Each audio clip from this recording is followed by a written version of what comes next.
I'd like to tell you about the Marathon Uni Mill grain grinder.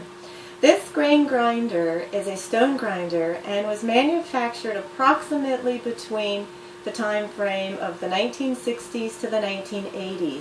It is no longer manufactured, and as far as I know, all units remained pretty much within the same design.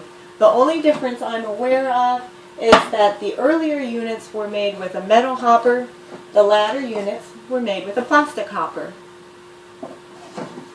Okay, let's go over some of the features of the grain mill.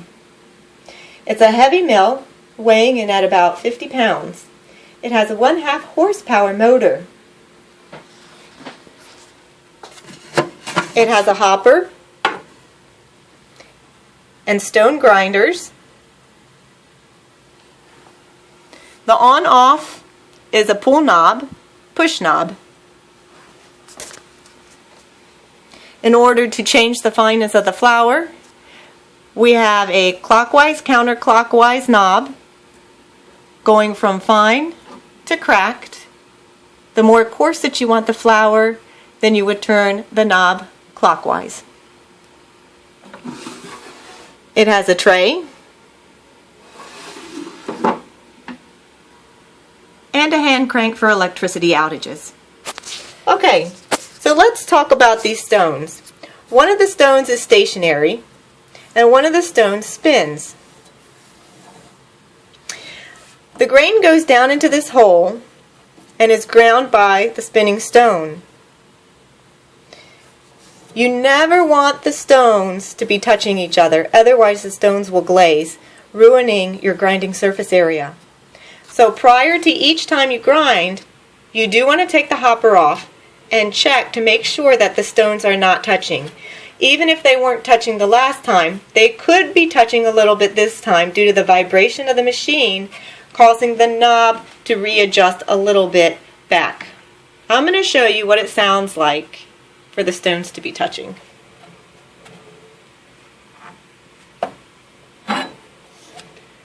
So you can hear some touching on the stones. Right, we don't want that.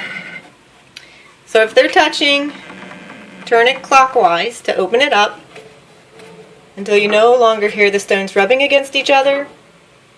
This will be your finest flour setting. And from here, you can open it up more depending on how coarse you want the flour.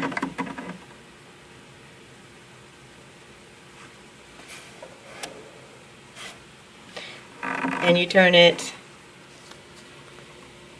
counterclockwise to close it up, but never to the point where they're touching. You never want to turn the machine on.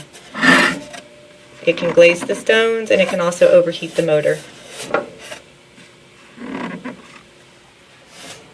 Okay, so once we've tested our stones to make sure they're not touching each other, we can go ahead and start grinding our grains.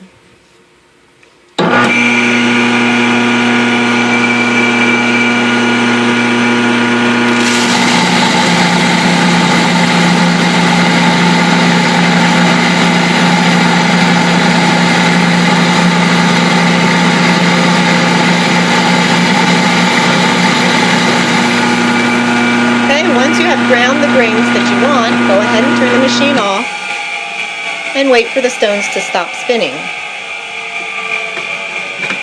The reason for this is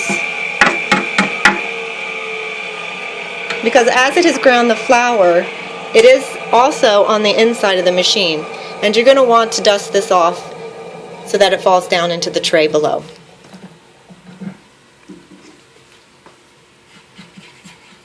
So just a brush, a pastry brush, bottle brush, any type of brush where you can reach down there and brush off your flour.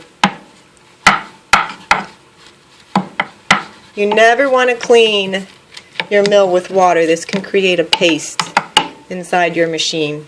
So always just dust it off.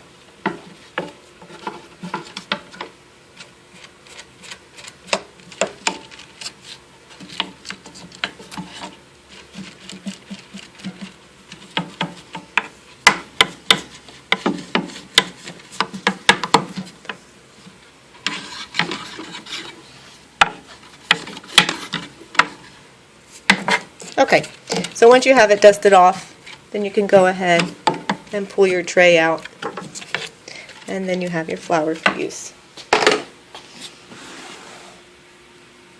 And there's our flour. Okay, so let's talk about some of the main points of the grinder.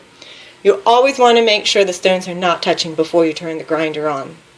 When you're finished grinding your grains, wipe down the inside with a brush, never with water. This can cause a paste buildup on the inside. Try to only grind as much flour as you're going to use. Never store flour in the tray. The flour can go rancid and can also attract weevils. Store any remaining flour that you have in the refrigerator. And that pretty much sums up the Marathon Uni Mill grain grinder. Thanks.